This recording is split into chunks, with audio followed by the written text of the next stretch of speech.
Salut à tous, j'espère que vous allez bien. Donc, petite vidéo mise à jour sur le Bitcoin et l'Ethereum. Donc, la vidéo d'aujourd'hui est sponsorisée, mais avant de commencer, comme à chaque fois, je tiens à remercier la communauté.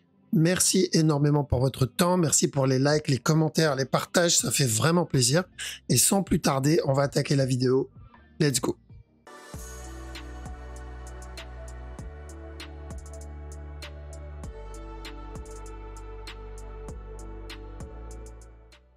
Alors, avant de commencer l'analyse, n'oubliez pas pour les personnes qui cherchent un exchange crypto, je passe toujours par BitGet.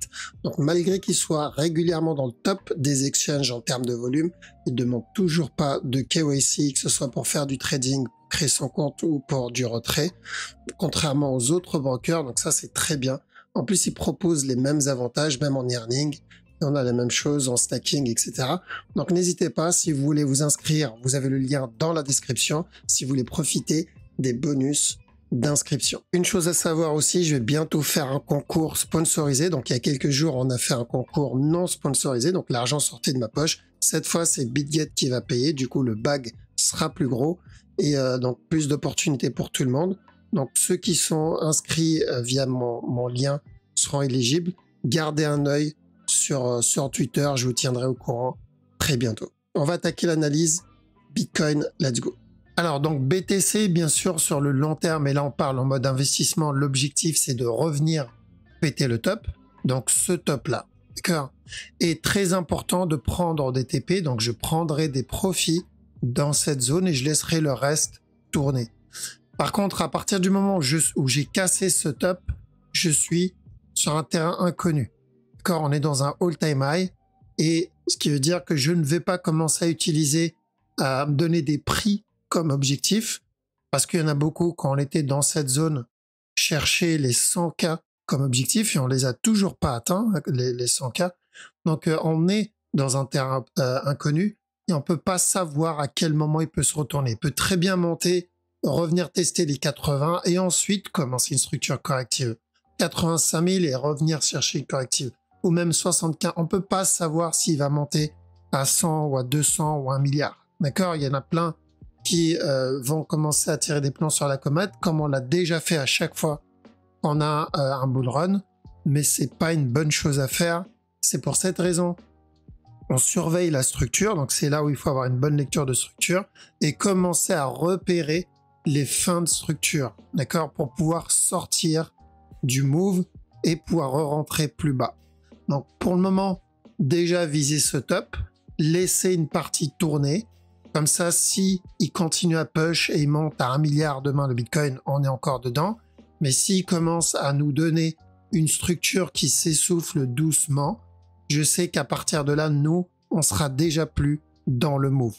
D'accord? Donc voilà pourquoi on trade et on prend, que ce soit en mode invest, que ce soit en mode trading, on prend en compte principalement la structure et on le manage de la même manière.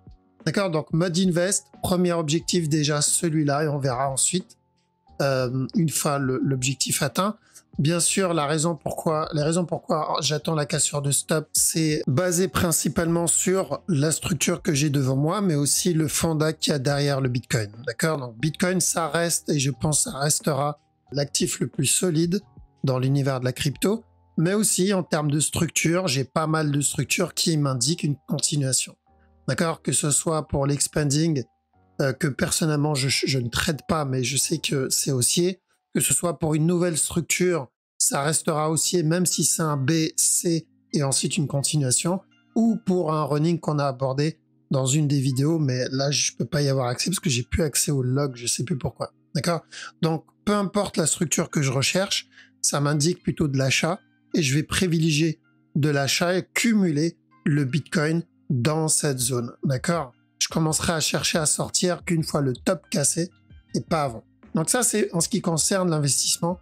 En ce qui concerne le trading, c'est différent parce qu'on doit rentrer et sortir relativement vite. Ça dépend de la time frame, bien sûr. Ici, en daily, je cherche toujours la même chose, c'est-à-dire venir corriger cette impulsion, donc venir corriger cette impulsion et ensuite revenir donner un nouveau plus haut. Donc ça, c'est le premier scénario. Le deuxième scénario, c'est nous valider le running flat, c'est-à-dire donc un drop, faut pas qu'il soit correctif.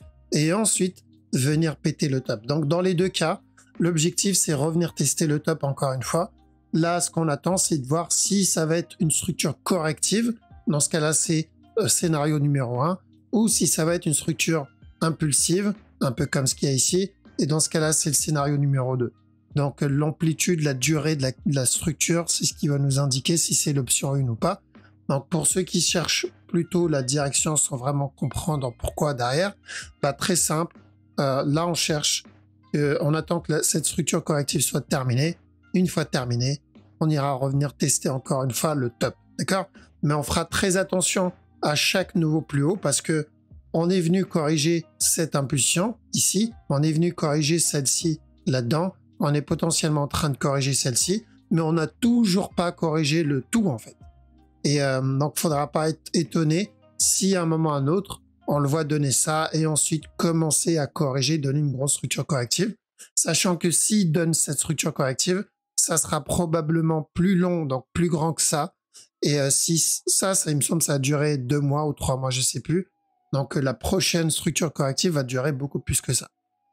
Il faut se préparer à ça et l'utiliser comme opportunité. Inutile de FUD, hein. Je pense que vous l'avez compris.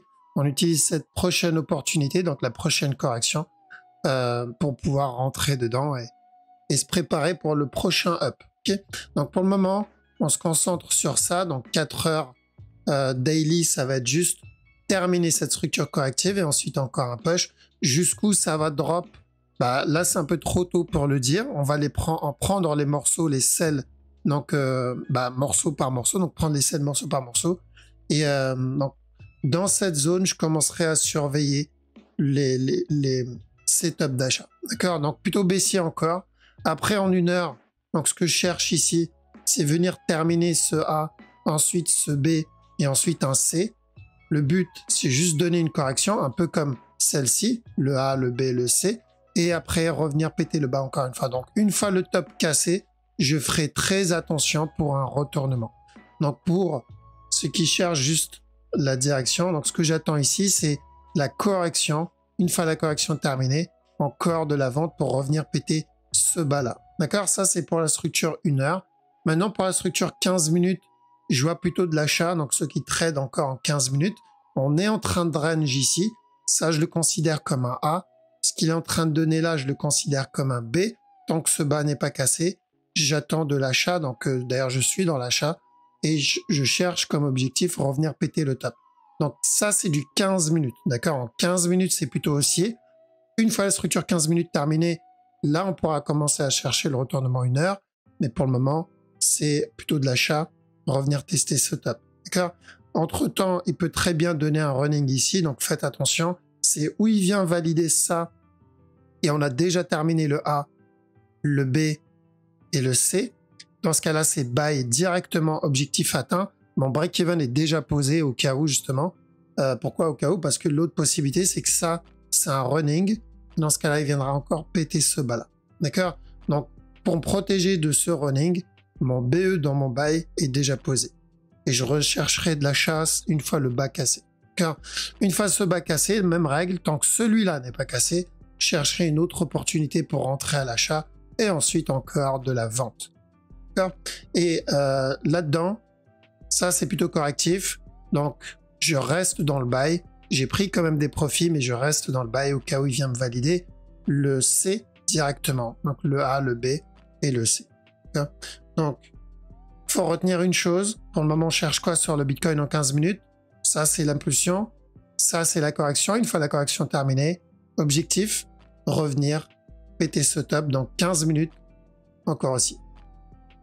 ETH, donc rapidement dessus. Je ne vais pas m'attarder sur le gros move parce que c'est exactement la même chose que le Bitcoin, mais on va y revenir vite fait. Donc, plutôt de l'achat sur ETH. C'est pas dégueulasse, c'est une belle structure.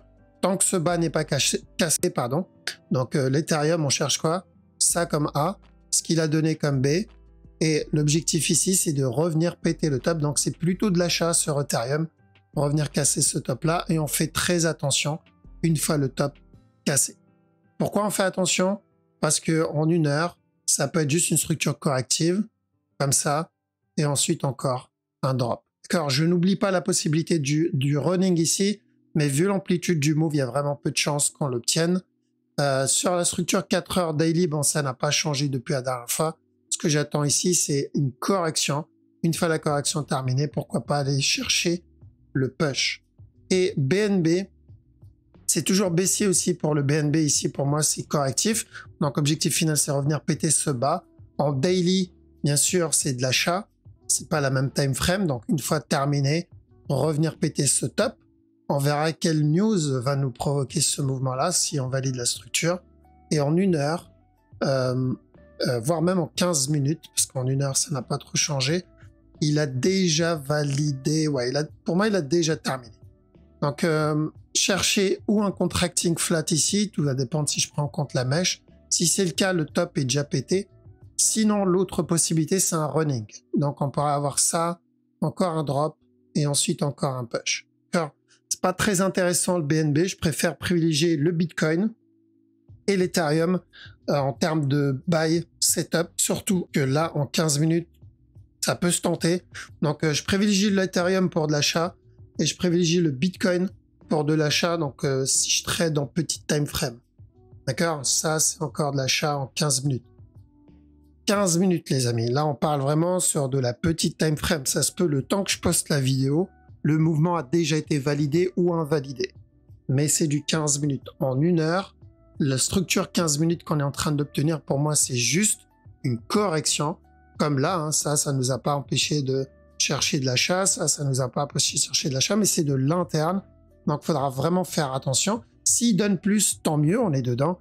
Mais s'il décide de se retourner, bah, ça fait partie de cette structure-là qu'on cherche à la base.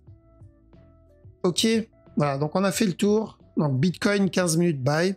1 heure, 4 heures, c'est toujours de la vente. Ethereum aussi, c'est la même chose. Et BNB aussi, c'est la même chose. Bon, je vous laisse ici. Passez une très bonne soirée. Je vous dis à la prochaine. Ciao.